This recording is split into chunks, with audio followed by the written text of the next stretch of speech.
It didn't take long for the jury to come to its guilty verdicts, but to family members of the 3 victims stabbed to death in a gruesome triple murder in Amity in June of 2010, this decision couldn't come any sooner. Welcome to Inside Evil Interrogations, where we examine complex criminal minds and the psychology behind their actions. Today's case centers on Thane Ormsby, an individual with an IQ of 164 who was charged with the brutal murders of Jeffrey Ryan, Ryan's son Jesse, and family friend Jason DeHaan. Despite his intelligence, Ormsby's calculated narrative begins to fall apart as detectives reveal more evidence, exposing his tactics and shifting justifications.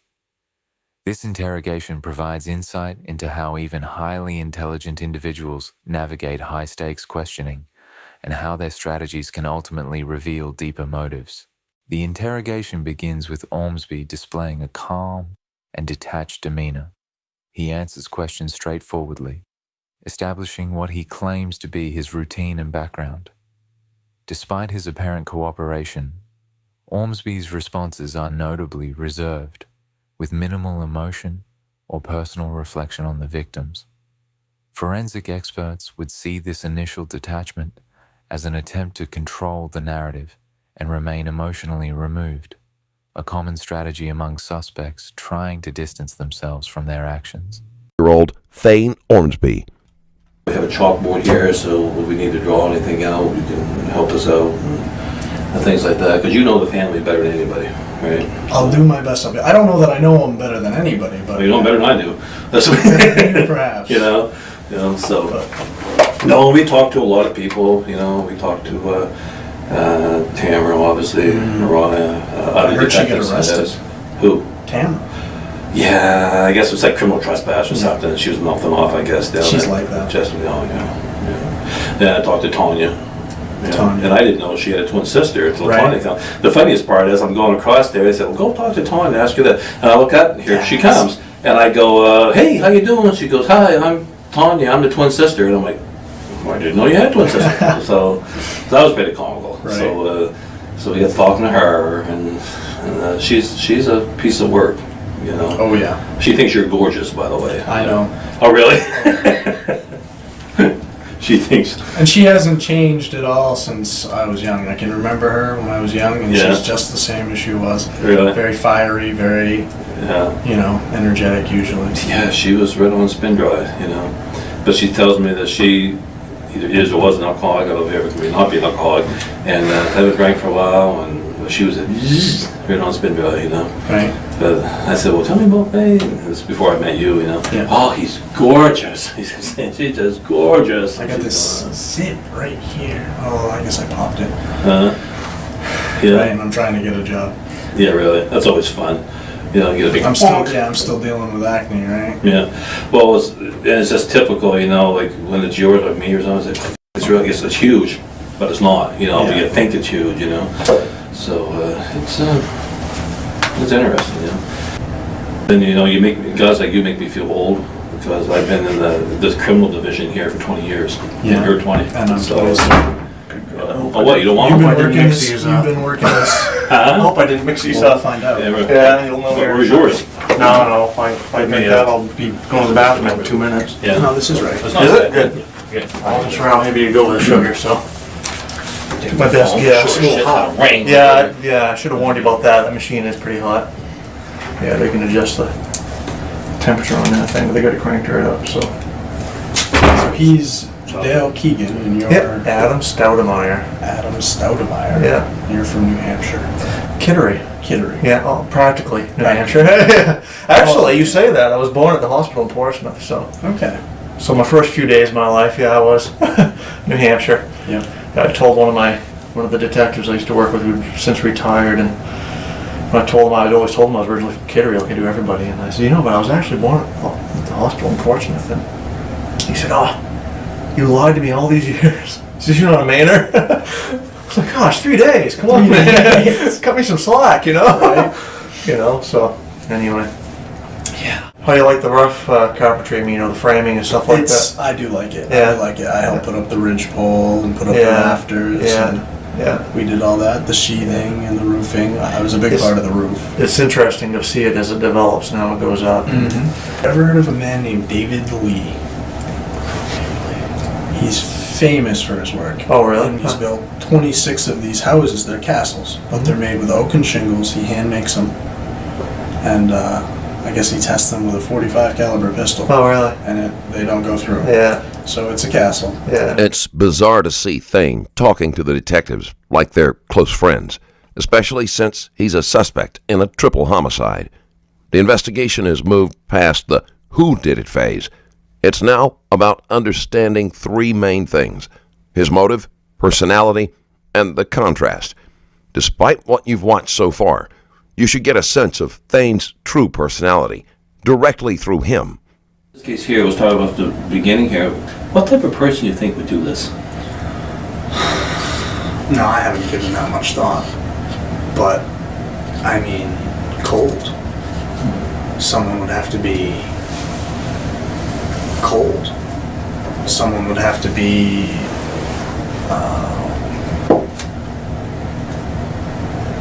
greedy, maybe? I don't know. Someone would have to be just heartless. I mean, I never met his son, Mariah's little brother, but who could do that? Who could kill? Well, you never know. I mean, the biggest thing that we don't understand is reasons. I mean, there's a reason for everything, you know, and mistakes happen. And that's why even a computer has a delete key, you know. Right. Mistakes happen, you know. Wrong place, wrong time, panic, self-defense, who knows. You're well aware of the Constitution and all that stuff, right? Well aware of the Well aware of Constitution. the Constitution, your rights and all that stuff. Do you understand you're not under arrest? Yes, I understand. Okay. that I'm If you under ever want to arrest. leave, you just tell me. You can leave. All right. All I ask is, you know, don't be rude about it. Just say, I want to leave now. All right. But one of the things I mean, that I'd be a little bit shocked if I were under arrest, to tell you the truth. Yeah. I don't so have- would I. But so. And but- I'm here to cooperate. Well, that's right, that's right. But and I appreciate that. I know you know your rights and all that stuff. One of the formalities that we have to do is to Tell me my read your rights. rights. Okay, you can probably recite it better than I can. But, I don't know that I could recite it. But right, but you understand it though. I'm a law enforcement officer. We are. I want to ask him some questions. Before I do so, I want to explain your rights. Okay, we do this routine to everybody. Okay, just so you understand. Okay? You have the absolute right to remain silent. Do you understand that? What's that mean to you? it means plead the fifth.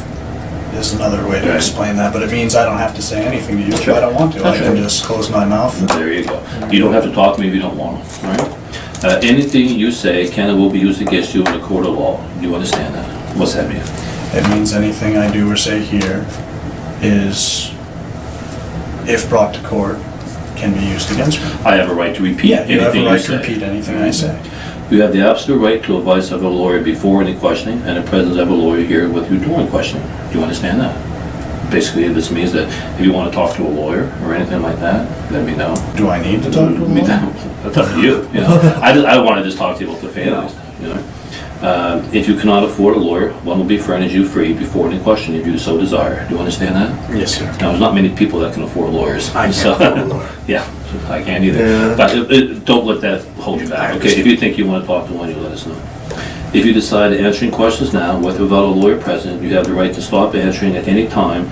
Stop answering any time until you talk to a lawyer. Do you understand that? Yes, Okay, sir. if you don't like the way things are going here, say, you know, let me stop this, talk to a lawyer, we'll talk some more. Okay, you understand that? Yes, sir.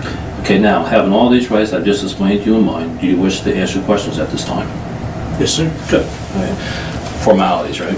Right. So, where were we? He's my note taker here. Sorry. We were talking about what type of person would do this. You Yeah. said cold, greedy, Heartless. heartless. Someone just with no love for life. No love for things that grow. And I mean, what we know about Tolkien and Tolkien's writing, you seem like you know a little bit more about Tolkien. It's, you know, his main themes are hope and hopelessness and a love for things that grow.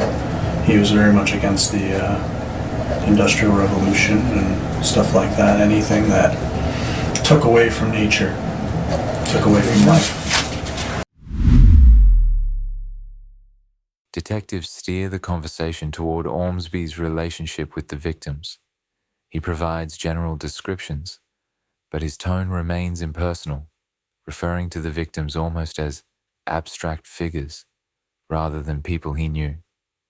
As detectives press for details about his interactions with them, Ormsby's answers grow slightly more vague as he hesitates to offer specific information. This behavior aligns with a strategy of selective disclosure, where the suspect offers just enough information to seem cooperative without incriminating himself. Well, I imagine you're going to read him his rights, formality, Right. and lock him away. You think he should go to jail? Of course. Yeah. Well, unless there's a good reason. Can you think of any good reason something like this could happen? A good reason? Yeah. Do you think of any reason? I mean, again, we don't understand reasons. You know, just because they did something like this doesn't mean you got to go to jail for all their life. You know, but just can you think of any good reason for something like this to happen? Any good reason for something like this to happen? No. I cannot think of any good reason something like that could happen. Thane's call to lock away the perpetrator is telling, especially considering that might soon be his own reality. His impressive knowledge of books, artists, and legal principles paints a picture of someone intelligent enough to use these topics to conceal his guilt or divert attention. Thane was one of 3 assistants who lived and worked with Republican candidate John Freary, a former professor from Farmington. He described Thane as very smart and well-read, saying he was smarter than most people his age. Of course, in a campaign, you have to be sort of a chameleon because you'll be talking to a person and you have to be able to smile and make them feel you care. Thane was good at that. So what really went wrong? What really went wrong is I got engaged. That's what went wrong. Who'd you get engaged to? Cindy Courier, and she left me for my best friend 2 weeks before the wedding. Was she from that area? Wow. Yeah. Was she from that area? The New Sharon area? No, she's from Guilford, Garland, Cambridge originally. Okay. That area. And when you lose track of somebody, that oftentimes is when all of a sudden you find yourself attracted to something else that can be good or can be bad. I said Courier is I was trying to think if that was a fairly, Yeah, it's a common popular name. Yeah. She's got a couple grandfathers. One of her grandfather runs a pharmacy in Oakland, which is weird because while I lived in Oakland, I was on the same street just down the road, which made things weird. Yeah. When were you engaged to this girl? I guess I missed that. I missed this whole story here. Well, that was just about it so far. Yeah, it was 09. It wasn't that long ago. We broke up. It would have been last Thanksgiving. This past one. And Thanksgiving was, ironically, both of our favorite holidays, and it was halfway through our anniversary. It was 6 months for us on Thanksgiving, so it was like an important thing, and that was the day. I left you for your best friend, you said? Yep. That sucks. Yeah. How are you and that guy friendship now? How's that working out? We don't talk. We just don't associate anymore. Better just to let it be. Yeah. You know. Are they still? And no hard feelings. And me and him had been through a lot before that anyway. What was his name? Michael Boucher. And his twin brother is running for state rep in the Hancock area. And they're Federalists. They're interested in keeping people down. I've heard him say it in his own words. So it's like, Well, there. well, Bless his heart, right? What person in your life do you think you most respect? Person in my life, living person Yeah, whatever. It doesn't matter. that I most respect. I respect my uncle. That's Steve. I respect my Uncle Steve. Thane's Uncle Stephen made sure he was fed and clothed well and really made sure that he grew up to be a decent individual. I think that was probably his single most positive influence in his life. Your mother is Maria.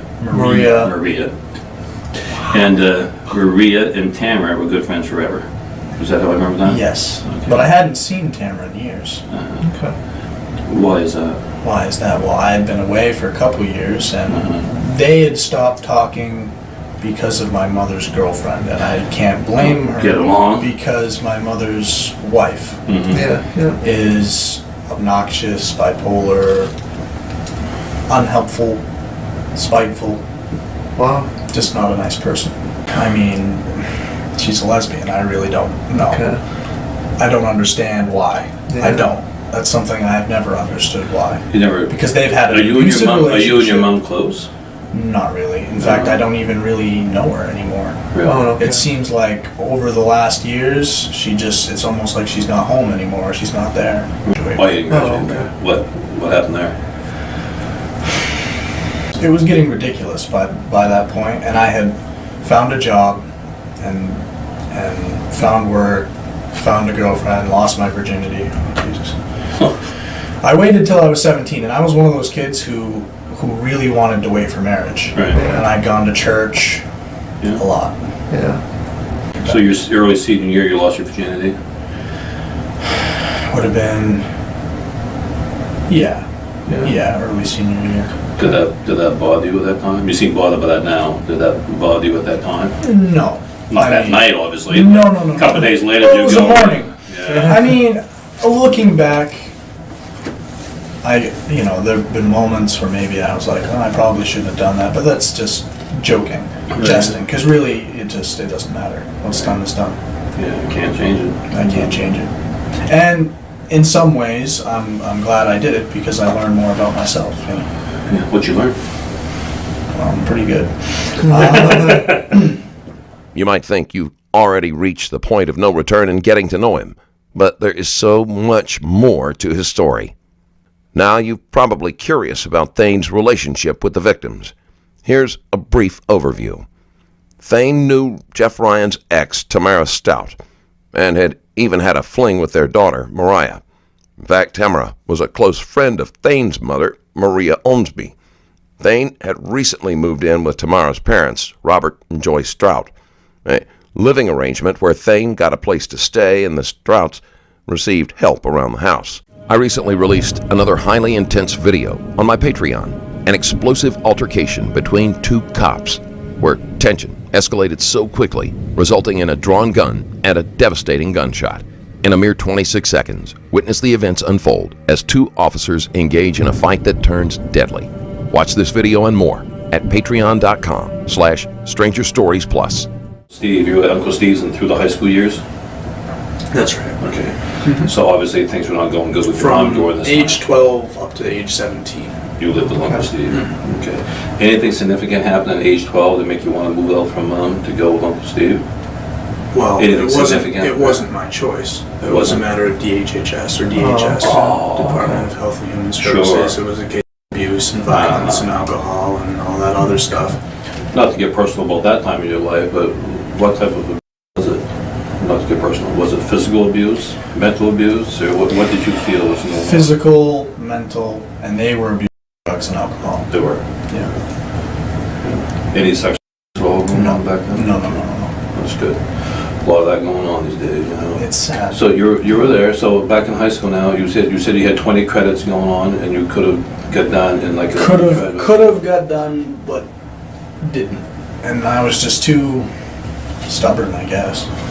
You know, it'd be a beautiful day, and I'd be driving to school, and the right song would come on the radio, and I'd just make my way down to the pier in Bar Harbor and Look at the birds. hang out. Yeah, look at the birds, look at the ships. I was so tired of being there, and I wasn't a popular kid by any means, wasn't. and I wasn't that. I've never even really been that sociable. Yeah. I mean, Kind of like to a point, to stay but- by yourself more than hang out with all the jocks and all that. I was picked on a lot at school. Well, yeah, Go that's what figure. it was, is that I was picked on, and not necessarily so much by my peers. And the deal with that is the school system, you know, raises students at this point, raises all those children. And how it works out is they're raised by their peers. Uh-huh. Children grow up in groups of their peers. And that's different from other societies in the past, and it has effects. So, you know, where was I? Sitting on the deck in Bar Harbor. Sitting on the deck in Bar Harbor watching the birds. Yeah, so I blew off a lot of school time and met up, you know, I started partying. That was my whole party phase. It pretty much started and ended at 17, really. I met a guy named Dustin Dolliver. and he was no good. And what happened is I took him in to my uncle's home. I took him into my home. And he was more homeless than homeless. The homeless shelter had kicked him out, and I felt bad for him. I just met him, and he seemed nice. Yeah. And he was into drugs, and he was into alcohol, and he liked robbing cars. Not something I was into. Yeah. But we did some stupid stuff. What was the stupidest thing you ever did? Stupid. Even if you didn't get caught. Detectives introduce questions about Ormsby's whereabouts on the day of the murders, noting inconsistencies with his previous statements. Ormsby shifts slightly, claiming he doesn't recall every detail, but insisting he had no conflict with the victims. His responses become defensive, and he starts to downplay his memory, framing it as not that great, despite his high intelligence. Forensic experts would interpret this as a tactic to create ambiguity around the timeline, a method suspects often use to cast doubt on their presence at the crime scene. Oh no, I got caught. And I always get caught. You always get caught. Oh yeah. It's the weirdest thing. Anything I ever do, there's always someone looking, you know? Nowadays, there's cameras everywhere. And it's just like, why do anything wrong? Yeah. Little did Thane know, this time was no different. I needed a place to stay. Tamara needed a place to stay. I guess she didn't like it at Jeff's. Your mom's got a girlfriend at this point. Same one. Same She's been with this girl for yep. a while. Okay. Yep. And Almost 10 years. Okay. And mom's significant other, is she evil at this stage? Has she always been nasty? She's always been kind of nasty, and it's and it's the worst kind of nasty because she can be so nice. She can act so nice, and suddenly, out of nowhere, Makes you wonder what's really her, the nice one or the bad one. right? Yeah. I have an ex-wife like that. And it's not like I mean, we had a decent relationship. We get along, and I mean, while I was there, I mean, here in these later parts of my life, there was no aside from that night where they decided to drink. And whenever they decide to drink, it's a bad decision. They're a nasty drunk. They're not supposed to drink. In fact, it's illegal for them to drink because they have children that they're responsible for, and it's state sanctioned. Really? Yeah. But I didn't call the police, and I probably should have. But you know, Well, you just figure that's your problem. Well, it's your mother, right? So, even though, I mean, my dad doesn't like policemen, so you can imagine my dilemma, right? It's your dad. What are you gonna do, right? Okay, so Tamara's come back in, and so is this the first time you've seen Tamara? this is the first time I've seen Tamara in years. 7 years anyway. Yeah. And how did you and Tamara hit it off? Good. Yeah. We were just, we were friends, just like always. Yeah. And Good she to was see nice you. to me, and I was nice to her, and Mariah got to come over, and I got to see Mariah. She did stay for a couple weeks, and went back to Matt. And we're talking now after April at this point, April, May. So you said you moved in just before your birthday. Mariah shows up probably 2 days before my birthday, maybe a day before my birthday, stays for a couple of weeks. And so she moves in, and you kind of take a liking to her. A little Yeah. bit. Yeah. We hang out Not like for you're gonna marry hours, her, but listen you to like her. music. Yeah, I like her. Yeah. And she like you. Yeah. She She's liked not me. pregnant at this point, or is she pregnant at this point? I don't think so. I'm pretty sure she's on birth control, and like I said, She only had a been baby at once. this point. She has a baby. Yep, she had the baby, so I fell in love with the baby, of course. Yeah. Babies are cute. Babies you are know? cute. So you take a liking to Mariah, and does Mariah have a boyfriend at this time staying with her, or No. a guy staying No. there? She's with Matt. She breaks up with Matt. She's with me for maybe a day, and then goes back to Matt. It's as simple as that. She's kind of bouncing back. She's and forth. bouncing back. She's immature. She's immature. She's too young. She just had a baby. Her hormones are off the rocker. Right. There's nothing you can do. Yeah, and she kind of plays you a little bit too, I'm sure. She She's played playing the other guys, yeah. Yeah, she played me. What did she do to play it? Well, I mean, seduced me, really. Yeah, I wasn't gonna pursue her that way right, so much. She was more coming on to me than right. vice versa. And you said the other day you had one night. One night. And how do I want to ask that? Was it okay? I mean, was it It was in the shower, it was short, and I never even finished. So really, you almost could say we never had sex. So she seduced you though at this point. I mean, did you like it? Like, now this is my girlfriend. I mean, was this something? For some reason, we never officialized anything. Nothing like that ever got talked about. Everything was just peaceful and relaxed, and we were just enjoying each other's company. We went for walks and runs, and then you had this event. Did she kind of play like, now we're dating? Did she try to do that thing to you? No. But these seemingly innocent ties were about to be thrust into the center of a chilling investigation. So I ended up staying at Bob and Joe's, just waiting for them to get up, to get up there. All right. And Tamara did not stay there. Tamara kept going back down to Addison, would come up for maybe a day or two. Back down. Back down, back up, back down. Tamara's always all over She's the place. kind of bouncing. Yeah. So who was staying at Bob and Joyce? Just the three of you? And Tamara comes and goes? And Tamara and Elwood comes and goes sometimes. Mariah didn't come while I was there this time. And then let's talk about how you met Jeff. He came over to Bob and Joyce. Okay, do you remember when that was? Early when I got there, a couple days after I got there.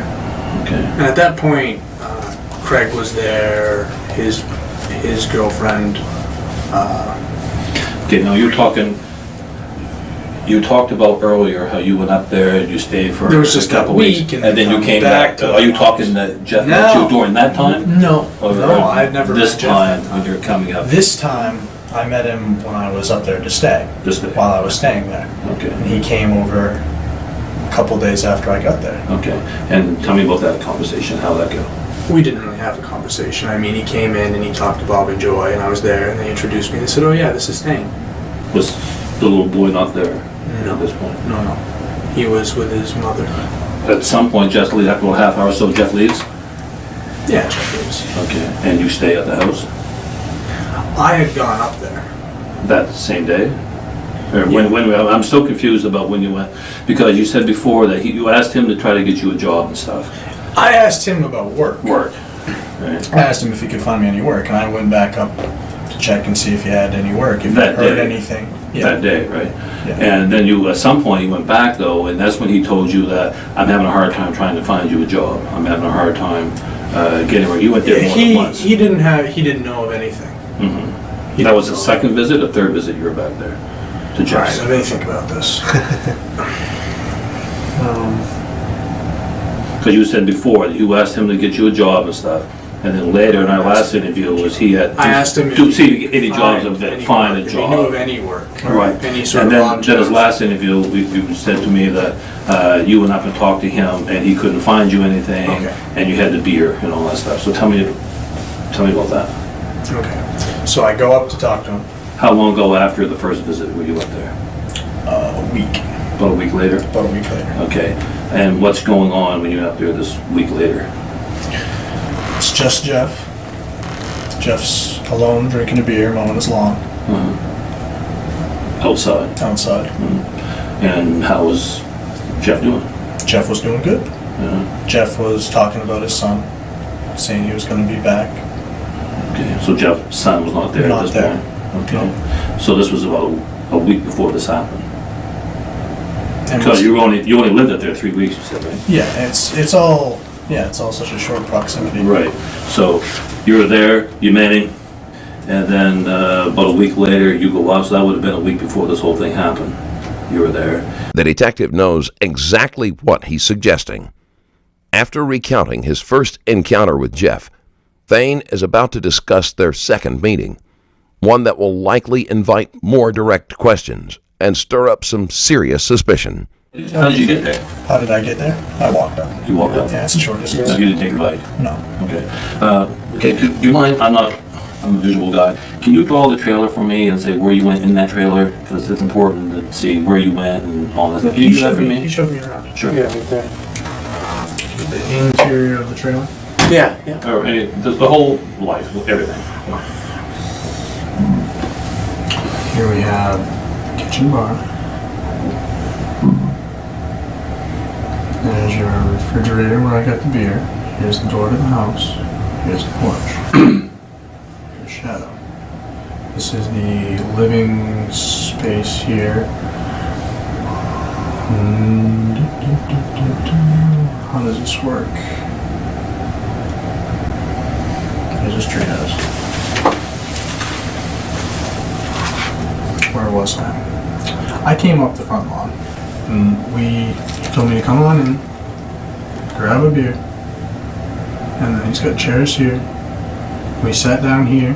It was a hot day. We came back outside, sat down here. That was it. And he had already showed you around the place before this, you said? He showed me his house, yeah. Before this visit? For this visit? No, this is the visit. There were only, all right. There was at least 2 visits, as you said. The very first time you met him, you went down and had a beer.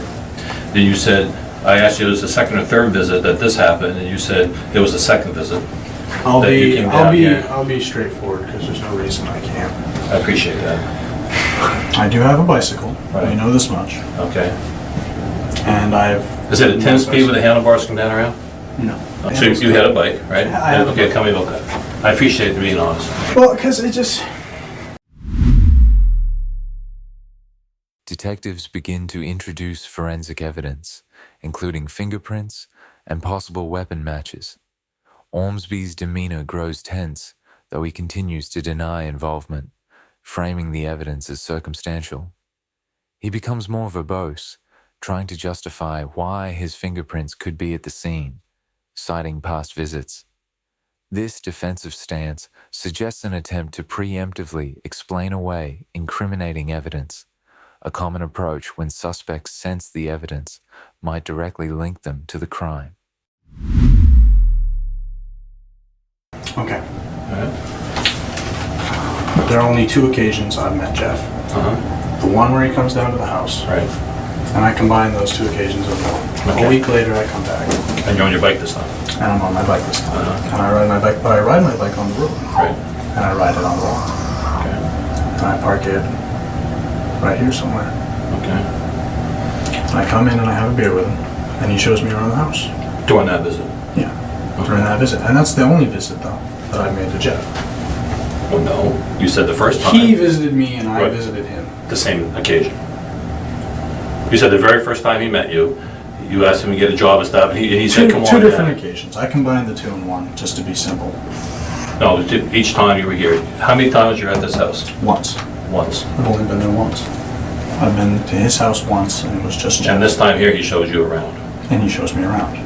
The first round of the confrontation is underway, with initial questions and statements setting the tone for what promises to be a revealing and intense conversation. So the first time you said you went there after you met that very first time you met him. I said, but really that was the week later. Just to be simple. Why would you do that? Why would you confuse me like that? I confuse Because easy. because it's irrelevant. Because it's... Well, it's not really irrelevant because we get 3 people dead. So that's why it makes it very relevant. I understand. Especially when people are not telling the truth. I understand, but I mean, I had nothing to do with it. Okay. The driveway going in? Yes. Tell me about that. I was riding my bike one day, getting bottling, and no one was home. I rode by.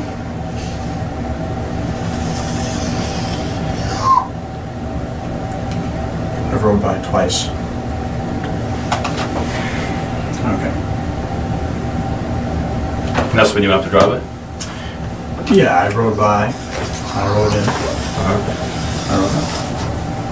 How do you know nobody was home? No vehicles. Okay. When was the bike ride when you were up the driveway? Because we found bike prints up there. That's why when I asked you the other day if you had a bike, you said no. Today I asked you if you had a bike, you said no. Yeah. Now I'm confused. Why didn't you tell me you had a bike Why when I asked didn't you? I tell you I had a bike? Because There's all bike prints there. I heard stories about biker gangs, and I didn't want to be confused with No, I asked you the other day pedal bike. pedal bike. Okay, pedal That bike. you Yeah, I have a pedaled. pedal bike. Right. But the other day you said you didn't. So I'm just confused on why you omitted that from me. That's all I'm asking. You know? Because I didn't want to. Okay, now you're inside the house here, and it was just you and Jeff in that house? Because you said you never met Jason. I've never met Jason. Okay, have I've you ever never heard of met Jason? I've never. Jason. I've heard of him. Jason's your I've heard of him dad, through yeah. Craig. He's Craig's friend, and again, I haven't seen Craig in years, and he was up there when I was there. But I've And he never met talks Jason. about Jason? No, he Craig just- talks about Jason? Other people, How do you know he's Jason's friend? Craig's friend? I think. I overheard someone just saying. Well, who would talk to you about that? Craig. So Craig talked to you about some random guy named Jason, No. All right. Me and Craig were riding to Halton. and you went by here, obviously. Yeah. Okay. And he honked. At Jason's house or Jeff's house? Both. Okay, so you know where Jason lives? I He must have. You just said he think honked at the house so. on the way by. think so. I think that's his house. Well, I assume that he honked to the horn. You probably said, "Who's that?" And that's my friend Jason. I mean, Yeah. how else would he talk about Jason? I'm gonna Yeah. say that's where Jason lives, right? Because I'm confused. Because the other day you said you didn't know where Jason lives. You know nothing about Jason. I So now don't know you're anything saying, about. I don't know anything about Jason. well, you know where he lives. I think I know where he lives. Craig just honked Is the it- horn is at it- his house on the way by. You just said that. Honking the horn at his friend's house. I asked someone else about it. He didn't say, "Oh, that's my friend Jason." Who So did you're you making ask? this up. Well, no, I'm trying to understand. You're 'Cause trying you to talk in understand. circles, okay? I'm trying to say, who told you We about go to Jason? Halton, we come back to Halton. Who told me about Jason? I don't know who told me about Jason. I think Bob or Joy Okay. or Craig or Mariah. This is the first clear instance of contrast in his personality. Previously confident and sharp, Thane is now at a loss for words. The accusations are piling up, with the detectives calling him out for inconsistencies about the bike and his story regarding Jason. The inconsistencies in Thane's account are becoming increasingly apparent. The detective's suspicion is fueled by the fact that DNA from a beer bottle and a cigarette found at the crime scene matches Thane's DNA, which he had previously supplied. So you only went up that ride, only up that drive on your bike one time? One time. Okay. Why are we finding a couple different trips up through there and another trip through the woods on a bike and footprints going through the woods and stuff coming out in front of Bobby's house? Why are we finding that? Are you confused and maybe you forgot a time and you're up in there with the bike and coming out to the woods in front of Bobby's house? Because we got your path there and the canine and all that stuff. I mean, did you forget that? It's okay if you did. I'm just trying to see when were you back in these woods here coming out in front of that. You forget that? No. That was just. I'd just gone over to check out the junkyard. Where's the junkyard? It's right beside Bob and Joyce. Okay, across the street. No. I don't know where it is because we have canines and stuff, dogs. Yeah. I know And the canines. and the tracks to here. He said it would have been earlier, probably Wednesday morning or something, where somebody went through the woods and stuff, bikes and all that stuff. But the punchline is across the road from Bob and Joy, someone came out right there. Bob and Joyce. Someone came out. Bob and Joy, right? Yeah. Sorry. Across from Bob and Joy, someone came out of the woods right in that area. And, No, I haven't and been. probably a bike. That's why I I get haven't- bike tracks again. But we get bikers up and down. the Pedal road. bikes. Pedal Right. bikes. Yeah. Okay. Pedal bikes. So that's not you coming out No, of that the wasn't me. woods. Okay. Now, when you're in that wood, in the house there, you said you And had. that's why I don't want to be confused, because there are That's other why bikers. I'm confused. Yeah, Okay. yeah. That's why I need to hear from you exactly what happened. Okay. You're in that So I'm house. going to tell you there are other bikers. I understand. That's right. We talked to several of them. Okay. Now, you only had one beer in that house. You said. One beer, And it was a Budweiser bottle. Budweiser bottle. And you said to me the other day, you drank it all. Yeah. Okay. What happened then after you drank that beer? I told you I left it on the counter in the sink. I don't recall. You left it in the counter or in the sink? On the counter or in the Oh, sink. on the counter or in the sink? Okay. Right. I know you told me that, but is that what you really did? Or- Yes. Okay. You smoke? Do you have any smokes in the house? Smoke. Cigarettes? Cigarettes. Smoke any cigarettes in the house? In his house? Yeah, Jeff's house. I smoked one of his cigarettes. What type of cigarette was A it? rolled cigarette. Do you know what brand right now with that? I don't know what type of tobacco or what Was type it, what, of no, the toast. filter, what type of filter was it? Was it a brown filter, white filter? It must have been a brown filter. If I told you it was white, would that screw you up? Yeah, I don't know. You said you never met the little boy. Never met the little Okay. boy. Did he want you to meet the little boy? He never made. Like, I can't he wait never- for yeah, Junior he- to come up. I Yeah, can't he wait was. for you to He meet was. He was. That's what he was telling me when we were were talking on the porch, he was saying, I hope I'm going to go get him. You know, I think he'll be back for the summer. And that's good. And you never ever been back here? Do you know what's back here? No. The tree house here, there's some trees here, stuff. Have you ever been back in this area at all? No, no, I haven't even been to the treehouse. I've been past the pool. Did you ever play horseshoes down in this area? Nope. The horseshoe pits are right here, right? Remember that? I didn't even see the horseshoe You pits. didn't see the horseshoe pits? Okay. I noticed the pool and I noticed the treehouse and I said, you know, good work. And he What, told me about the lumber and Where Dale's written the black lines up there where you were in the kitchen area, when you said he showed you the house, did you go through the house? Did you take you room by room, or did you just say, Did you go down in here? No. How do you know there's a bathroom there? You drew that. You drew that. Because I asked. You asked Jeff? I asked him where the bathroom was. Yeah. Did you go to the bathroom? No, Why not? I didn't have to go to the bathroom. Why did you ask where the bathroom was? In case I needed to go to the bathroom. Are you kidding me? You said, No, where's the bathroom? Well, I You never asked asked me inside here or where the outside. He bathroom said is. bathroom's down the hall, and he said, well, where's the bathroom? I mean, you and I have been together now for a couple, you only been with him for 10 minutes, you said. Why would you ask him in 10 minutes, hey, where's the bathroom? Down the hall. You know, you've been with us now for over a couple hours here, you never once asked Our that question. conversations wandered. Yeah, you're there for 10 minutes, you asked where the bathroom is, he told you, and you didn't go. I mean, okay, so you've never ever been down that hallway? So there's no way in hell that your DNA is gonna be down in this area anywhere, No, is what you're telling me. that's what I'm saying. All right, and there's no way in hell that your DNA is gonna be back in here anywhere. And you had a cigarette, what happened to the cigarette? You smoked it, you said? I smoked it. I might have put the butt in my back pocket or thrown it out. Because you said you're kind of not horny about leaving butts around. You Yeah. told me that in the car the other day, right? But you actually smoked a cigarette. Okay? As the detectives intensify their questioning, presenting additional inconsistencies in Ormsby's story, he responds with a blend of frustration and deflection. He denies key points and shifts focus to irrelevant details, an indication of evasion.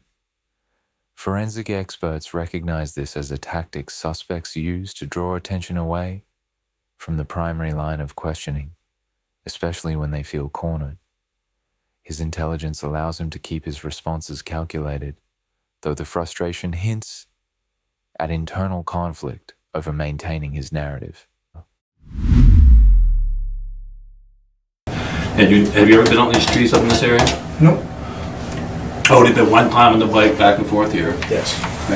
So this event here where you were inside was about a week before this murder happened. Maybe two. Maybe 2 weeks. Never met Jason. Never met Jason. Well, now we have a problem. Why? All right. Inside that trailer, there's a bottle sitting there, 3 bottles. And in that trailer also, we have your DNA and fingerprints on one of the bottles. So, maybe you're mistaken about why that happened, but I want you to straighten it out now, okay? See this picture? Yes, sir. 3 bottles, right? This one's yours. One of these is Jason, and one of these is Jeff. I'm confused right now which one's which, okay? This one's yours. Notice how clean the place is. On Monday, before the murder, there was a party. They were playing horseshoes. People are in and out of there. People clean after the party, because I talked to the ones who did it. Those bottles were not there Monday night. Yeah. Your bottle's there, your fingerprints on that matched with the fingerprint I got the other day. Your DNA is in that bottle. Explain that to me. Doesn't mean you did anything wrong. No, I mean- But I'm saying, why is it that I put. 2 weeks ago... I set my bottle either here or here in the Right. sink. Oops. But you see my problem. This bottle here belongs to Jason, who you never met. Whom I've never met. The beer's half full. The beer's half full. The beer's half full. I thought I finished my beer. But it couldn't have been. Even if you did finish the beer, let's say the bottle's empty. They cleaned the house after the party on Monday. That bottle would have been moved. From your See visit what I'm 1 saying? to 2 weeks previous. It would have been moved. That bottle would not be sitting there. Jason's bottle wouldn't be sitting there because you got a 10-year-old kid that's there. He's beboffing around stuff. For him to earn money for chores, he helps clean. So they moved all the stuff and put it to the redemption bottle container, right? No way in hell that bottle sat there for 2 weeks. If anything, it sat there for a couple hours. So we have a problem with that. I need you to explain to me the why it is that beer bottle is there a couple hours or at the time of the murder. So if you have a logical explanation, now's the time to spit it up. All right? It doesn't mean you did anything wrong, but we need to know why that bottle is there, why you were in that house a couple hours before the murder. Just tell me how this all happened. I don't know. That's not. But that's not, no, you know, you just don't want to tell me. And it doesn't mean you killed him, all right? But it means go one step at a time. How was that bottle there? Is it possible you went there, you just don't remember, hypothetically, that you were there, that this whole thing here happened on Wednesday morning? Or late Tuesday night, when you went down there on your bike, had a beer and all that stuff, and Jason was there? Maybe you're just afraid because you thought it was irrelevant, that yeah, I met Jason that night, right here, but if I tell you I met him the only night and he's dead the same night, you're going to think I did it, you know, and that's not necessarily true, but I want to make sure that if there's some over here. Well, I'm just telling you what the evidence people are telling me. That's Jason's bottle. I now remember, that is Jason, the one you said you never met. That is Jeff's bottle. This is your bottle. All three bottles are half full. Your fingerprint from your left index finger is on that bottle. And your DNA is in that liquid right there. As is the other two people. So, tell me about how you were there Tuesday night or Wednesday morning. Tuesday night or Wednesday morning. Yep. Wednesday night is when we found the bodies. All right. So Tuesday night, we know they were alive. Tuesday night, they talked on the cell phone. Right. And we're pinging cell phones all the time. I can tell you every phone call that was ever made from Bob and Joyce, and from Tamara, and from Mariah. That's what we do. And we pinging towers all the time. Even though their phone was turned off, we know that Tamara was downstate. All right. We also know that phone calls were made from this place to Bob's house. Okay, right around that same time as the homicide. Okay. We also know that, I don't know if you know this or not, but as we're talking to you right now, we're talking to Big Bob up in Amity, Bob and Joy.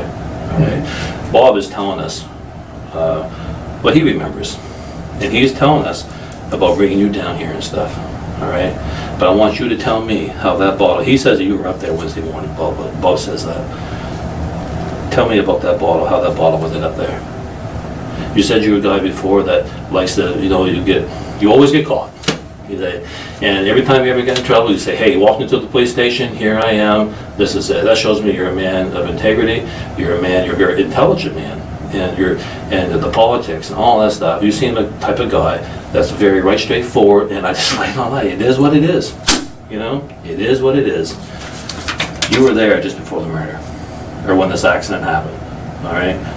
Tell me about that. How was your bottle there? Tell me how that bottle ended up there. Oh, you have my DNA on Dane that is bottle. okay. You have my DNA Yes, on that bottle? yes, You but know can you what I'm explain how, yeah, tell me about what you did while you were there, saying? Well, I drank half a beer. right? Tell me about Jason. You met him. This is his bottle, That's his bottle. right? Did you only meet him the one time? Honestly, Yeah, I want the truth. straightforward. the one Straightforward. time During this event. Okay, what night was that, or what day was that?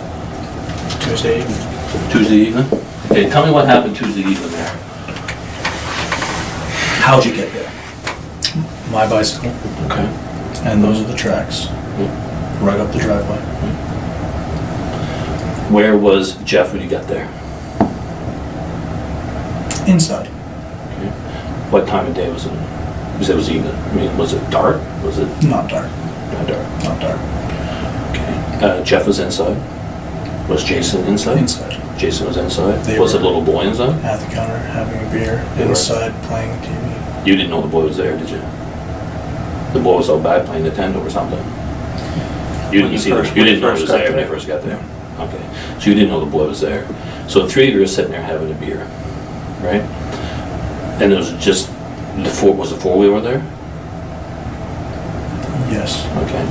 So show me where the truck and the four-wheeler and the car was sitting. We just want the truth. Let it be okay. I know.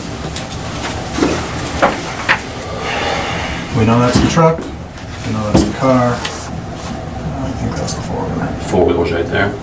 Okay. All right. Now you pedal up here to bike. Where do you park your bike? Right against the car. Right there. Okay, that's good. That explains little scratch we found there, okay?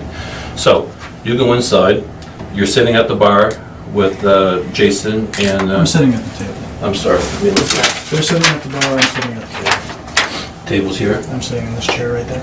okay? And they're sitting at the bar. When you walk in, they go, hey, come on in, or life is good at this point, right? When you walked in, were they okay to see you? Yeah, I'm asking, yeah, okay? Yeah. And they offer you a beer.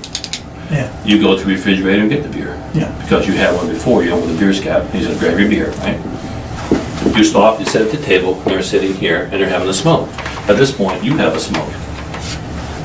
Right? Yeah, I smoke cigarettes. Yeah, you had at least 2 cigarettes. That's right, I was smoking Blackhawks that night Yeah. with the white pots. You know more than I do. With it, I know everything. Yeah. No more. And soon, you're gonna know that I know that you know that I know, right? Okay, follow that? Okay, it's a little dance we're doing, but you know that I know. So, you have a smoke. Something goes terribly wrong. Jeff comes outside, we think. Something happened right down this area, outside. We went outside and came over here by the garden. And I smoked a joint. Down here by the With garden Jason. area? I'm sorry? And I smoked a joint with Jason. And you smoked a joint with Jason? Okay. And Jeff didn't smoke. Mhm. And he said, Still don't know the boys there yet. Yeah. Okay. So you smoke a joint down this area. I'm just gonna write a joint there with Jason. like I said, I asked Jeff about work. And he, and we were talking about carpentry and all sorts of different things, and he had said he had some nails for me, and that's why you have my prints towards the shed. My Out back. DNA towards the shed. He wanted to show me some. Where's the sheds? Where are the sheds? Here. Okay. You want to show you some nails that are out there? Is that why? I missed what you Yeah, said. There were some he nails out wanted there. to show me some nails. When were you out there by the sheds? That night. Tuesday night, into Wednesday morning, Tuesday night. It was Tuesday night. Yeah, I was home shortly thereafter. Bang. Well, that's truth. I know you want the truth, Okay. but I'm gonna have to plead the fifth at this point. Okay. All right. Does that mean you want to stop talking, or?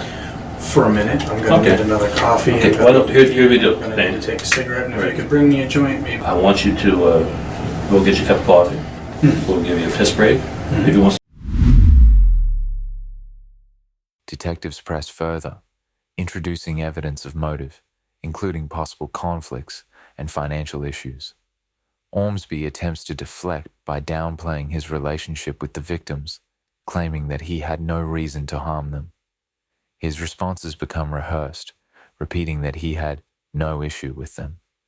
Forensic analysis would interpret this as a distancing tactic, where the suspect seeks to weaken any personal connection to the victims, hoping to dismantle potential motives.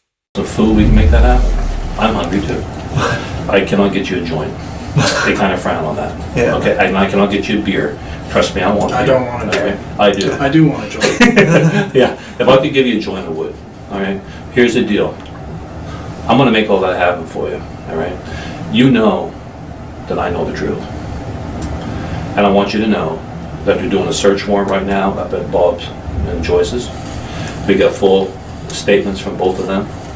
That's not consistent with you up to this point. And we're talking to Bob Jr. down here. We're doing a search at his place right now. And that's not fair to Bob Jr. He had nothing to do with this. So you're bringing him into something that's a goat screw. All right? None of them had anything. None of them did, but you did. You know, I would like to know what happened for the truth. You've always been a man of integrity. You know in your heart what happened. We know what happened by all the evidence, or we wouldn't be sitting here talking to you again. It doesn't make you a bad guy. Something went terribly wrong. The detectives have used several tactics to break Thane's resolve, including offering food, coffee, and cigarettes, emphasizing witness testimony, and presenting crime scene evidence. Now, they will focus on the usual strategies, suggesting that accidents happen and stressing that the family deserves to know the truth. There was an accident, I think. I have theories about what happened.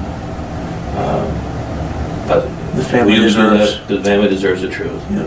And you deserve the truth to get this weight off your shoulders. Right? You have a lot of weight on you right now, don't you? Yeah. See, yeah. And it will continue to eat you up like a cancer. You're not the first person I've talked to who's done something like this, and it eats them up. And believe it or not, people have told me that after they finally spit it out, they feel so much better.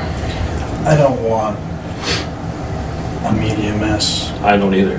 And we're going to keep it as low key as I we don't can. want my name in the paper. Mm-hmm. I don't know who you signed for that, because I know this makes it to the news. Right. We can keep it as quiet as we can, I will tell you that. I will say also, this is a holiday weekend, and no one knows we're down here talking to you. But the biggest thing, how we can keep things as calm as possible is if we know the truth. I don't think you're a cold-blooded killer that just goes out killing people. You know, I don't think you woke up in the morning and said, "Oh, let me go kill 3 people." It's not you. Is it? It's not you, is it? But one of the hurdles we need to get over with is, first of all, is honesty. Honesty in the fact that you're responsible for these deaths. That's the first step. I would like to know why. The curiosity is killing me. And maybe you don't even know why. You know, but something went terribly wrong. And I would like to know that. But one hurdle we need to get over is that you're responsible for this. Because we want, you know what else too? The panic that's going on up there is horrendous. People are not letting their kids out. People are, this is summertime, kids want to go out and play. People are thinking, oh my God, there's a killer out there somewhere. People We are gotta answering lock the doors with everything down. shotguns. People are locking, that's right. One of us went to the door and they came with a shotgun. That's how scared they are up there. And they're keeping their kids inside. Kids want to go out and play and they don't dare. But we need to make sure that the public knows we got the person responsible for this. You can let your kids out and play right now. And you're sorry. And we can make an organized press I don't release or want my something. name released to the public. Okay, great. One step at a time. You're responsible for this, right? I won't say. Okay. Why don't you go have some, we'll get a cigarette break. We'll talk some more. It's possible. And it's gonna be okay. All right? You're doing the right thing. You're a good boy. You're a good man. You know? You're not a boy, you're a man. And No, don't call me that. you don't think you're a man? Not earned, not deserved. Well, mistakes happen. Like I said earlier, my dad always told me that's why they put erasers on pencils. That's why they put delete keys on computer. See this board right here? I'm giving you an eraser to erase some of the mistakes that happened that night. There's a train leaving town, some good Beyond seats. wise at this point, so I'll be willing to tell you everything you want to know. I'm sorry about that? Perhaps I do need a lawyer though. Okay. Go have a smoke, we'll come back and we'll finish this up. He was literally smoking the cigarette, but he's shaking. His breathing is shaky. It's close enough where I could notice that his eyelashes had been burned on the ends and they were curled up. Thane, I said, I know you burned the pickup truck. I said, your eyelashes are all curled up. I said, Thane, you had interest in going to the Marine Corps. Obviously, you've got some sense of duty inside of you. The big reveal was just moments away from happening. Did he bring you a coffee? When he gets back in here, I'll go get you one, all right? Do you actually want a coffee though? Yes, sir. Okay, I'll get you one in a minute. I'll get you one when he gets back in here.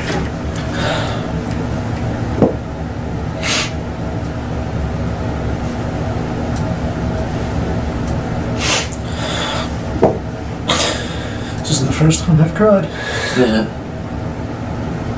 Let it out. It's a lot to absorb, buddy. It's a lot to process. I'm gonna go get him his coffee. No, good. Since you don't know it. I didn't know I had to get coffee. Well, what the hell, I'll take one too. All right? See if I can give you one. All right? You all right? Am I all right? I'm sorry. Good as you can be. Yeah. Hey, buddy. Huh?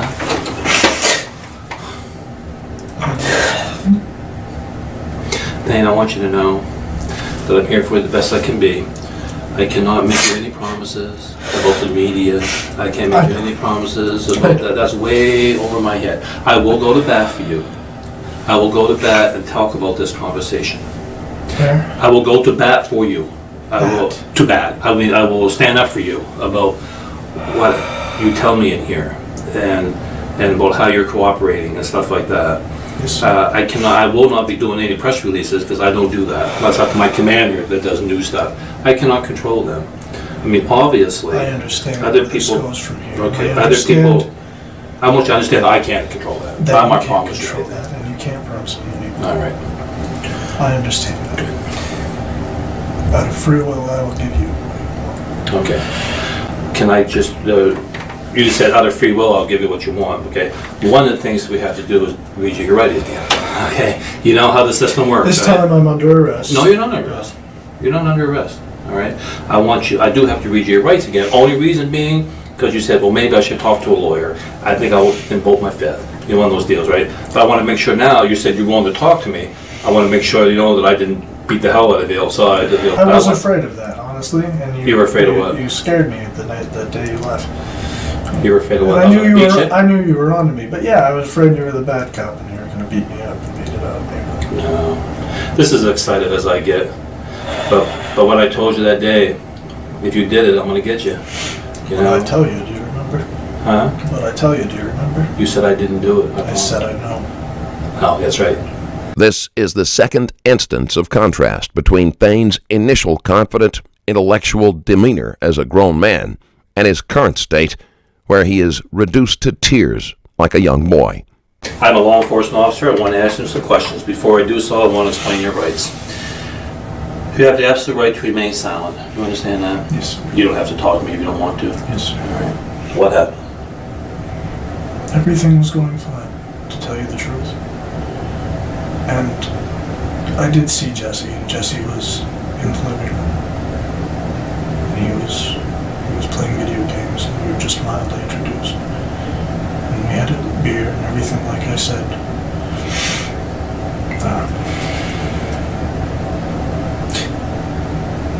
I think we should start with why. Okay. I know you want the hard details, so Right. you got your facts. Why is good to know? I mean,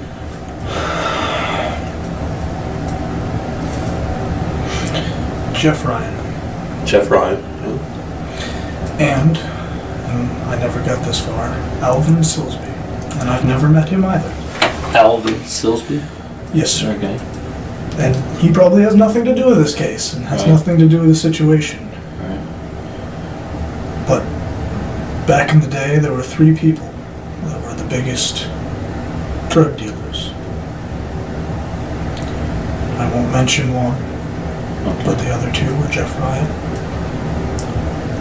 And Alvin Silsby. Silsby. Okay. And you wanted to rid the world of them, Yes. just like your Facebook says. My Facebook says that. I'm gonna rise like the. What's your favorite movie?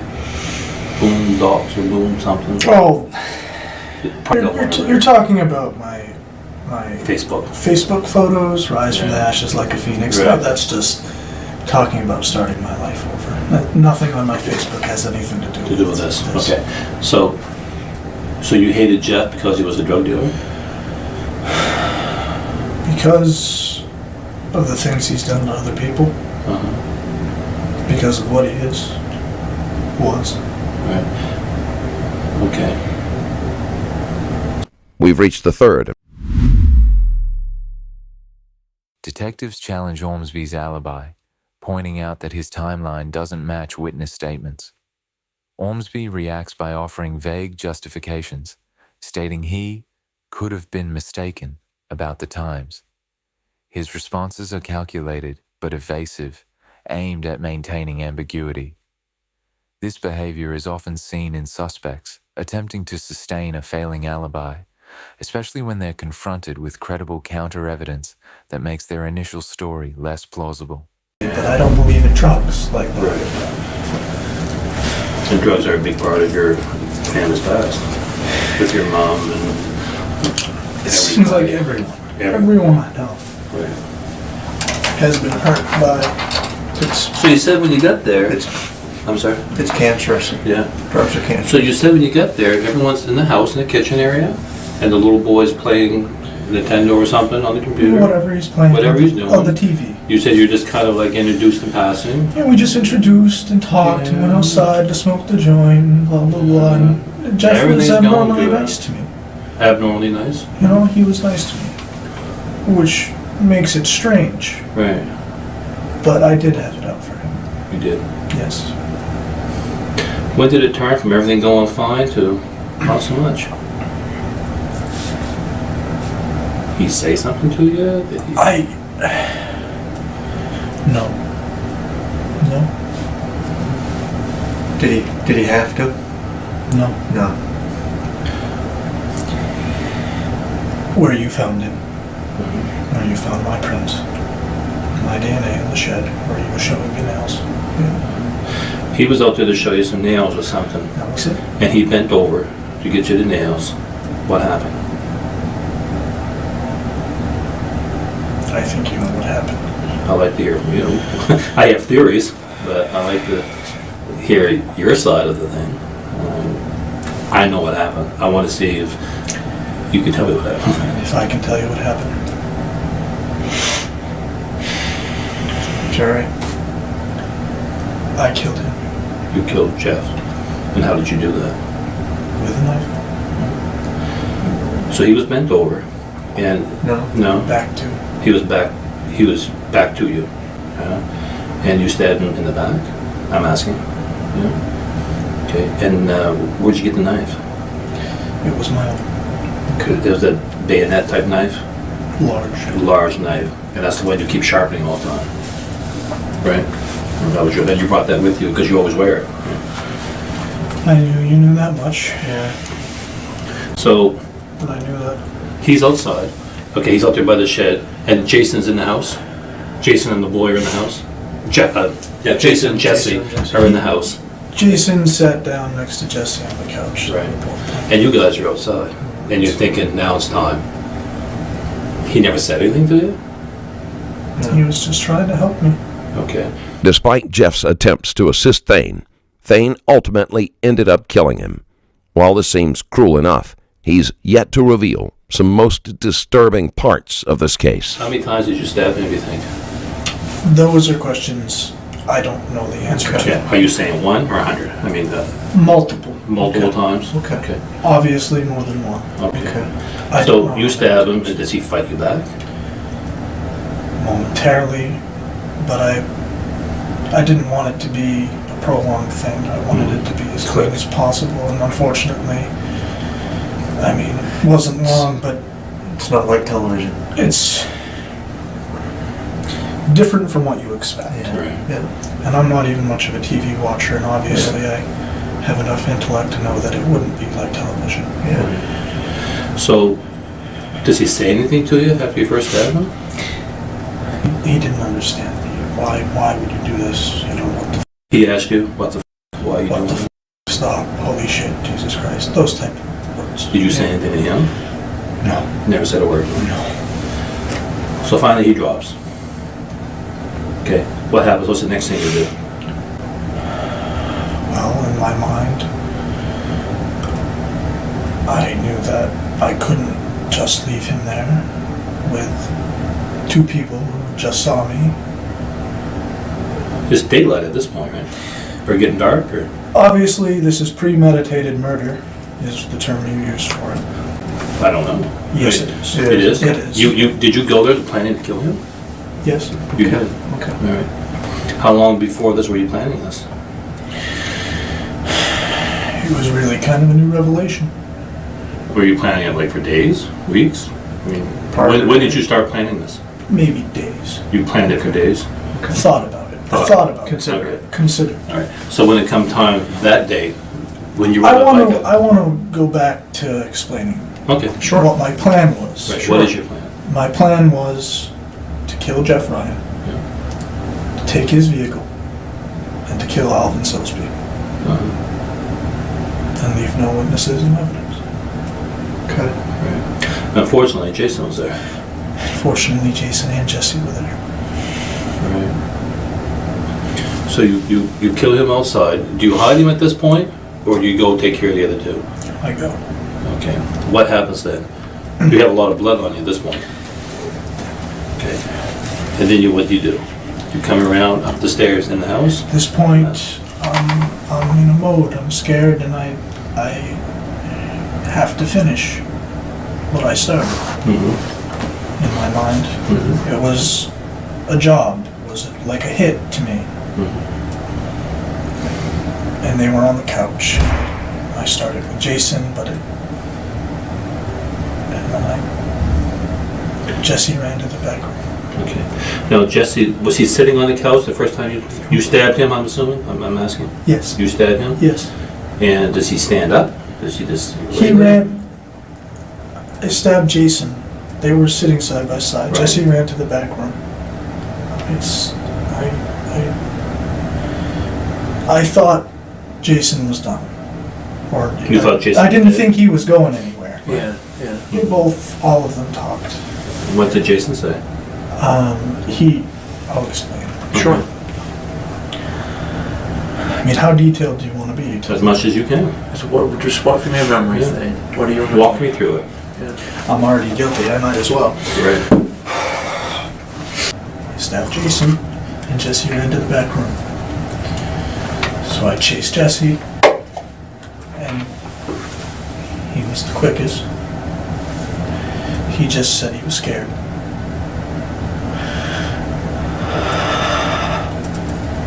The families don't need to know that. No, we do. Jason Jason's- wasn't done. He wasn't down. He got up and he ran outside, and he ran down the road, and I chased him down the road, and that's why he was in the ditch. And I did pull into the ditch because I wasn't going to leave him in the road. He what, I'm sorry? You pulled him into the ditch? Yes. Okay. And does he say anything to you as he's trying to get away from you? Is he- Yeah, he didn't understand because obviously I had just met him, and there was no reason to him. You really only met the very first time? It you was met really him? the first time I met him. Yeah. And you're stabbing him. I mean, he didn't understand. And did you do something else besides stab him? I cut his throat. You cut his throat? How many times did you cut his throat? 2, maybe 3 slashes. 2, maybe 3 slashes. And it's obviously something I had never done before, and it was just... Jesus. What did you do from there?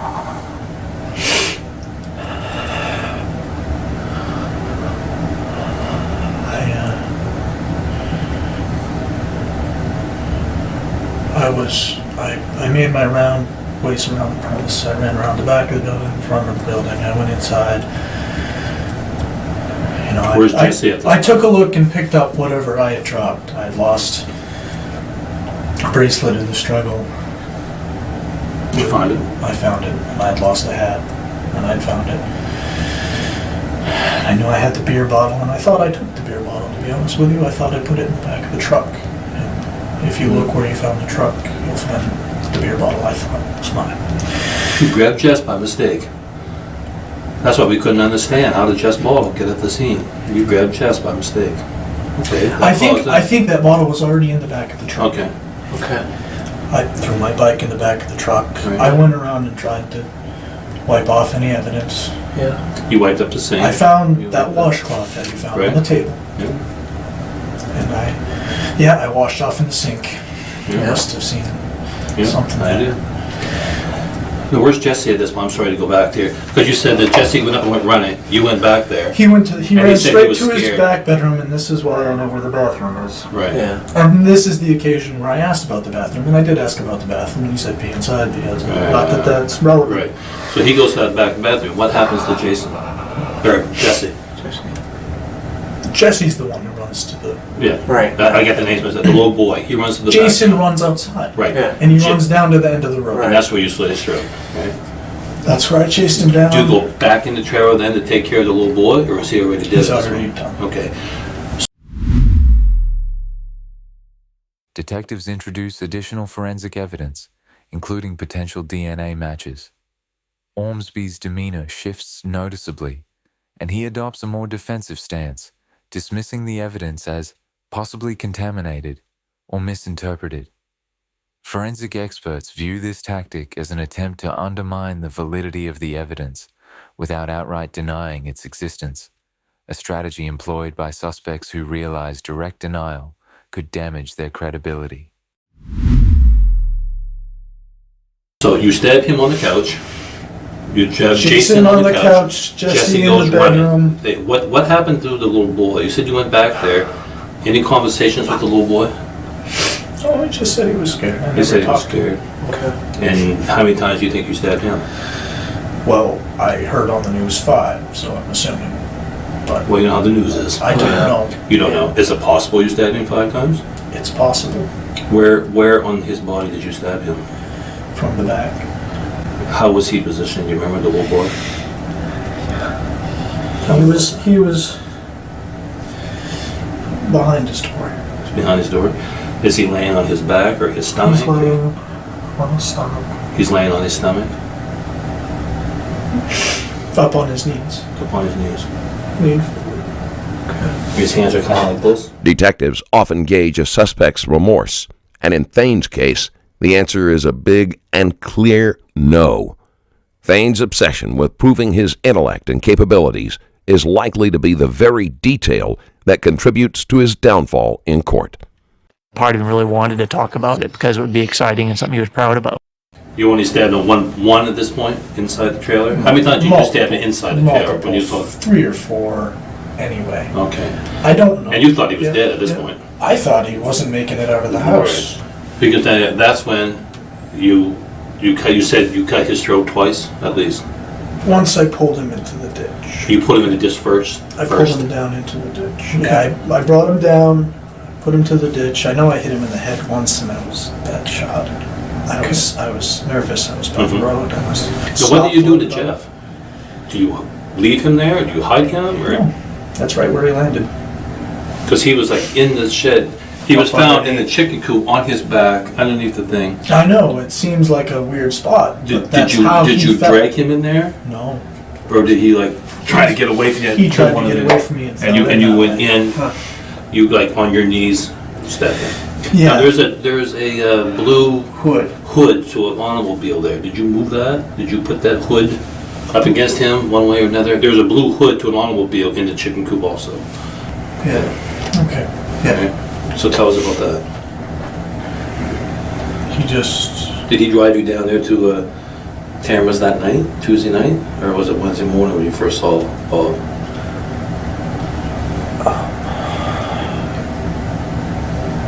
What night? It was dark, you just killed him.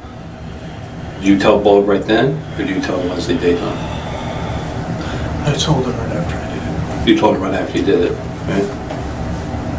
And he was shocked. He was shocked? What did he say to you?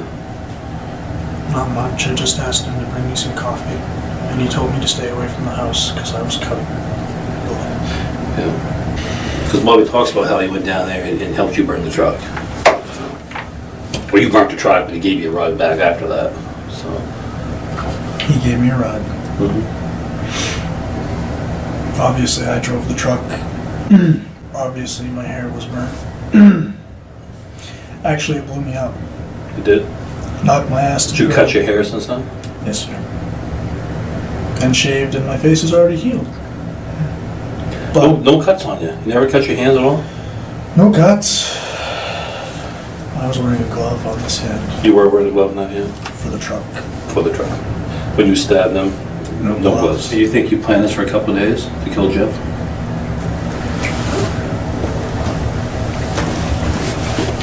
What should happen? What should we do?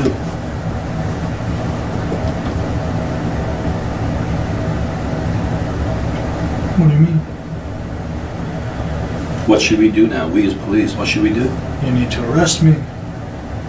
For starters. What should you do? What were you thinking the last couple of days? Since we came here the other day and I told that to you, I want to get you, you said I know. What's going on in your head? What are you thinking? About the bottle, about the fingerprints, about things You wanted to know what we had. I could tell you knew. Yeah. And you could tell I knew you knew. Yeah. Why didn't you run? in the things you're saying. Because it's not in me. Where would I go?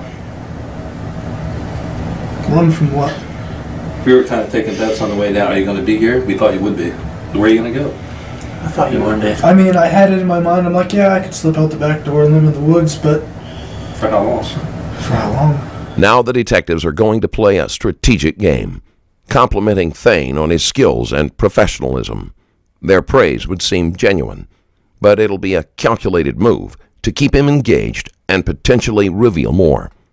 And one of the reasons I asked, you're very proficient in what you did. Where did you learn this? That's just it, is That's another thing that we're curious about. Did you learn how to do this from any military training, martial arts training, TV, movies, videos, video games? the way you stabbed it was very proficient. Self-knowledge. I mean, it was my first time ever stabbing anybody. Really, Did you ever I've stab never even animals shot before? a deer. I've never even shot a deer. I mean, I've cleaned a deer. Right. I've cleaned a skunk. I really barely hunted. But it was just mental focus. And I've studied things that I shouldn't have studied and know things that I shouldn't have studied. So you read a lot of literature on assassins?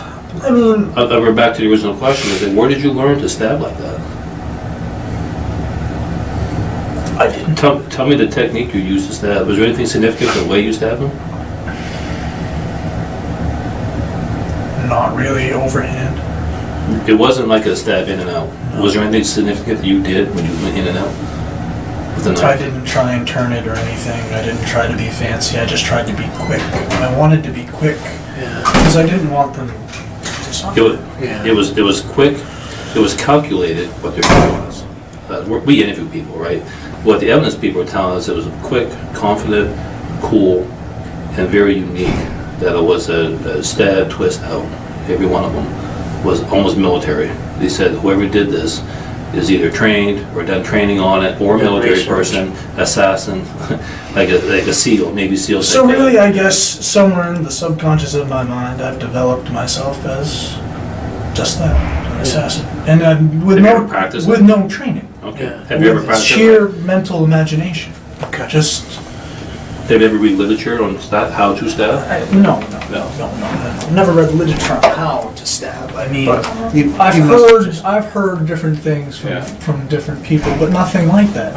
Okay. As soon as you did it, how were you feeling then? Were you feeling After Jeff or after the whole all thing? three? Okay, let's talk about Jeff. As soon as you killed Jeff, what were you thinking? How did you feel? What is it? Mission accomplished or? No, beyond the brink, Okay. too far. And if I wanted to get away with it, it wasn't done.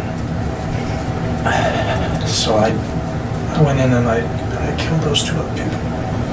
After you killed them, how did you feel?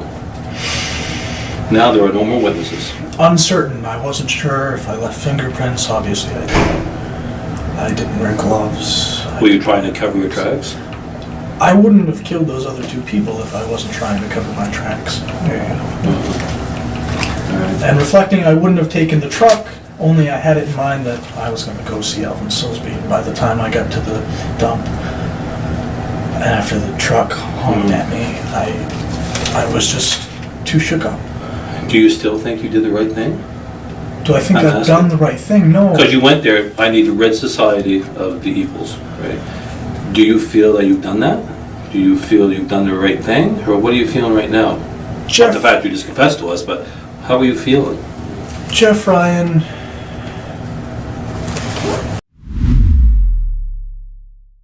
As the interrogation progresses, detectives push Ormsby on his knowledge of the crime scene layout. He claims familiarity due to past visits, but is inconsistent about specific details. His responses become increasingly disjointed, showing signs of frustration as he attempts to account for his familiarity with the scene. Forensic analysis would highlight this as an indication of narrative breakdown, as Ormsby struggles to align his explanations with the detective's line of questioning.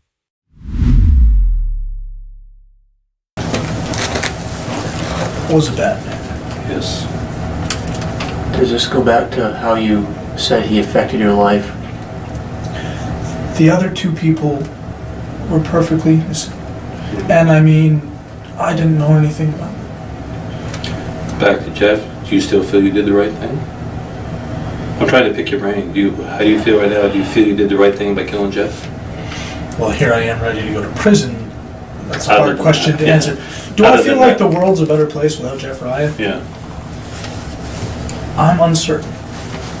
It's yet to be seen. Thane's motive for killing a man who was trying to help him, a person he had only recently met, and a defenseless child is so unusual that they are investing additional time to analyze not only his motive, but also his overall personality. How you feel? I Rick? need another. I mean, partly disappointed. I mean, I got caught and there was a lot of weight behind that. Absolutely. And I wouldn't have done, had I known it was going to be that way, I could have not done something. How are we treating you right now? You guys have been gentlemen. Are we treating you okay? You've been gentlemen. Yeah. Thank you. And you understand that you didn't have to talk to us, right? I understand that. Okay. I could have not Right. said anything. I could have asked for a lawyer. I didn't have to tell you shit. Right. It's very important to me that I'm treating you okay. Understand? Yes. Do you want something to eat? If We you're do hungry, have- we can we do make have, that like, happen. I mean, I get you immediately. I'm hungry too. I don't McDonald's. I don't know what the hell's around here, but the I'm people also- tell me if you guys are hungry, we'll get food for you. All right. Also, We have granola bars or something to get you on. murder doesn't make you hungry. You did the right thing by telling us. By telling you. Of all the people in the world that do drugs, there are some very bad people up there. Why did you pick Jeff? To kill. Yeah, you said he does drugs. He's a very bad person. It wasn't But that there are he a does lot. drugs, it's that He sold the drugs. drugs he sold and the things he did to some other people. He's responsible for Mariah going to foster care. He used to treat Craigie very poorly, just make him stand certain ways and kick him over. I've heard terrible things. So you didn't like him. Dog fuck shit like that. Weird shit. He would call him that. You saying He was. he was what? Dog. He was a dog. Jeff was. Yes. And how do you know that? Hearsay. Okay. But there wasn't a doubt in my mind, and I don't think there is a doubt in my mind. That he was a dog. I mean, Alvin was the real target. Alvin made more sense. Alvin was currently still a bad drug dealer. And I'd heard numerous bad stories about him as well. Just about character. Stories about shooting at people from a lake, different stuff like that. This is unreal. Yeah. That's what they're all gonna say. I'm sorry. That's what they're all going to say. That this is unreal.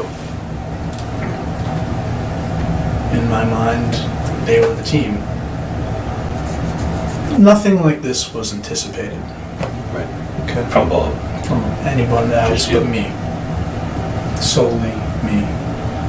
And I committed the crime, and I'll take the responsibility. Yeah. And you're going. One of the things I have to ask too, and there's not a better way of saying it. Jason was found very unique. Jason was the one that you said you cut his throat. And I already mentioned earlier, it is impressive the way you did it. In a morbid type of way, it's impressive, your technique. Unless you're telling me there's some sort of program for people like me where I could do some good, then that's hardly a compliment, but Well, I don't mean it to be a compliment, but what they're telling me is that the way it was done, it was professional. It was like a professional because hit, I'm you a know? professional type of person, and you're I've gonna studied do it things right. like the German Army and General Staff, and the reason the German troops were more efficient than any other troops wasn't because they were a militaristic people, it was because they were professional people. Yeah. They weren't these warmongers, they were simply professionals. And even though they voted for Hitler's policies, I mean, And you're a professional. So I guess I I don't mean it to be a compliment or whatever, but was trying to be professional about it, yes. and you did. One of the things about the way the body was is kind of unique also, is that Jason's underwear, his pants and underwear. Did anything happen there as far as his pants and underwear go? I grabbed his pants to drag me. Was his pants pulled down at any point? Not by me. Well, by him? Was his underwear in any particular part? His pants were very tight. And there was something very, very unique about his underwear. Really? Yeah. And I'm wondering, was that something that you did or he did or? I don't know anything about his underwear. I think he had white underwear. I don't know. But And how do you know he had wet underwear, I guess? Because you could see the line. You could see the Probably. line. You could see the top of it, but Could you see the top of it in the front here? Or in the back? both. In both. I think his underwear was sticking out a little bit. And I did grab him by the pants to pull him into the ditch. Well, you didn't beat me up, but I'm almost ready to ask you to shoot me. I'm serious. See, I'm doing good. My internal voice, I stopped it. Why should we shoot you? My son, I tell thee sooth falsely, no gift is like to liberty than never live in slavery. Okay. I'm your slave at this point. I'm the slave of the government of Maine. Federal government depends on where I go. How do you feel about that? What's going through your head right now? I'd rather die. Honestly, to spend an entire life in prison. I mean, obviously, the families need to know what happened. If they deserve an apology, it won't mean much. Yeah, I was going to say, what should we tell the family? What do you want us to tell the family? What do you want us to tell the little boy's mother?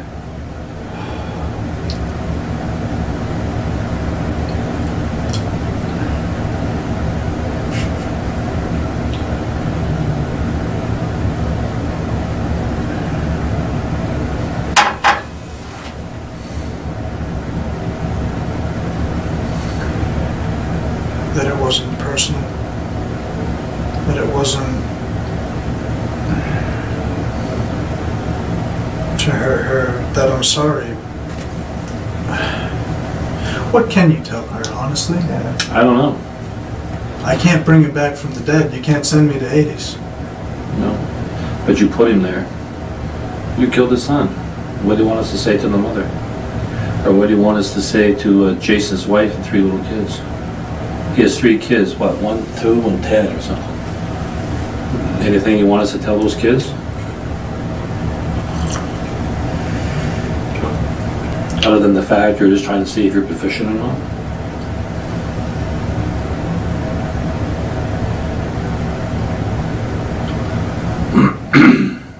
I'm asking, I don't know.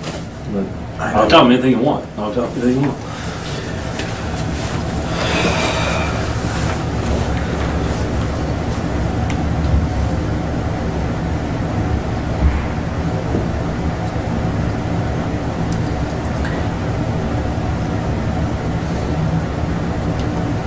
Tell them that he died bravely.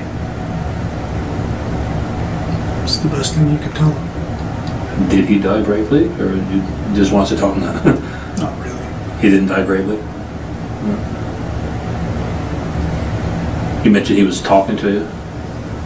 But he came back out of the woods, you said. He was running, trying to get away from you. Jason was talking about. And he came back out, right? What did he say when he came out of the woods?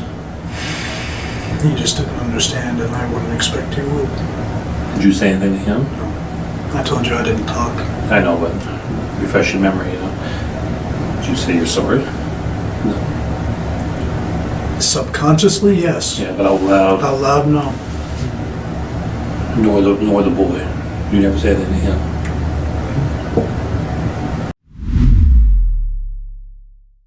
Detectives emphasized the brutality of the crime, pressing Ormsby on his possible emotional state during the murders. Ormsby remains stoic, downplaying any emotional involvement and claiming that he doesn't remember much about the day.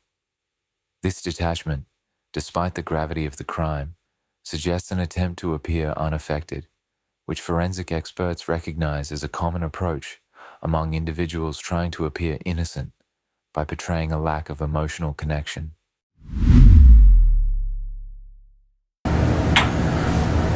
All right, we're gonna go talk to our people, see what's next.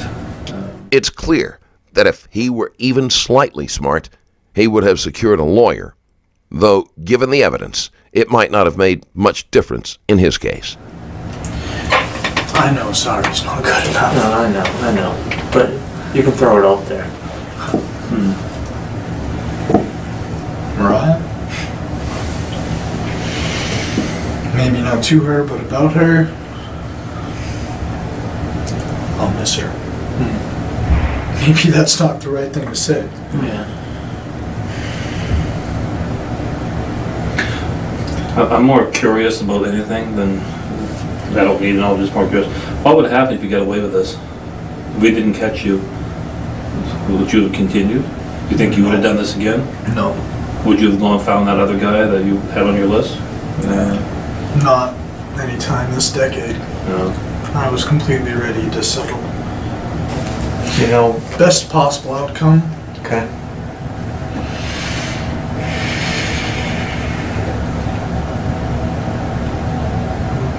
Honestly.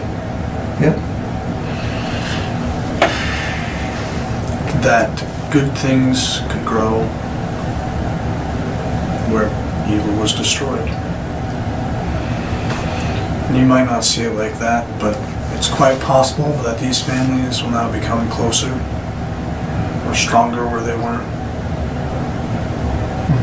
That maybe those children might be better growing up without their father. From what I understand, he wasn't necessarily their biological father and wasn't necessarily a good man. As for the boy, he was so young. Too young.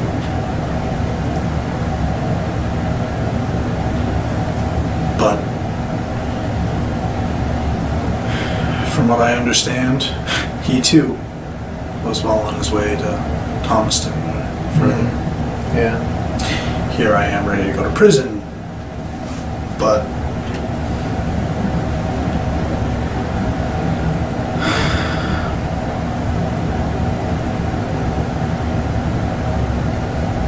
as for me,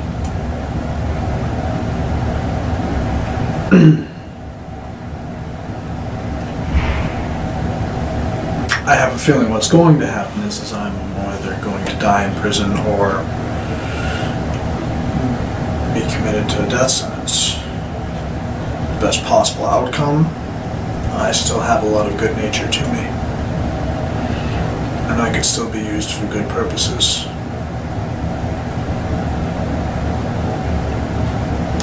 Gardening or otherwise. I still have a love for things that grow.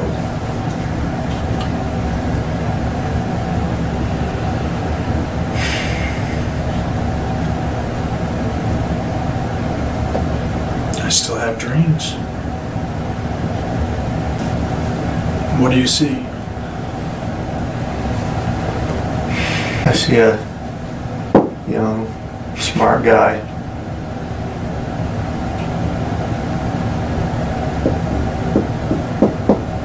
With tremendous ability for a variety of things.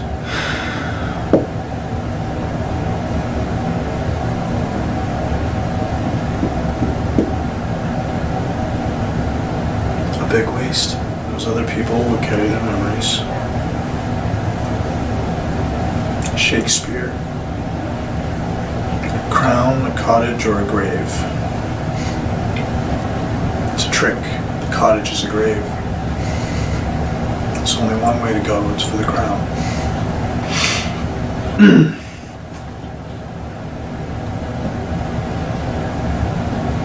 I wanted to be governor of the state. You did. Because I know a lot about the state. I know how I could help. But all that's power and authority. And what I know about authority is that authority was taken at a point of a sword or gun. Okay, I guess we're It's as ready. ill-fated as anything else. I'll take your coffee. They're going to arrest you for being a fugitive from justice. Okay. You're going to be charged with 3 counts of murder from the state of Maine. All right.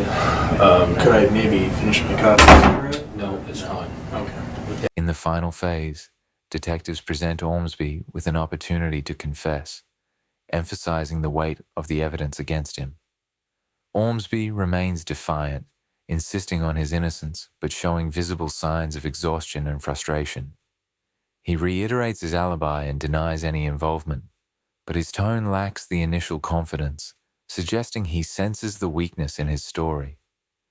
Forensic experts would interpret this as the last-ditch effort of a suspect who realizes the evidence is overwhelming but refuses to concede, a behavior seen in individuals trying to preserve a semblance of control.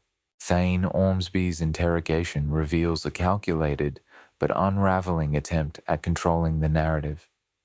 From initial detachment and selective disclosure to deflection and undermining tactics, Ormsby's high intelligence allows him to strategize his responses. However, his inability to maintain consistency under scrutiny reflects the challenge suspects face when confronted with mounting evidence. His behavior exemplifies how even highly intelligent individuals may falter when their narrative is pieced apart by evidence and persistent questioning. For more insights into high-stakes criminal interrogations, subscribe to Inside Evil Interrogations.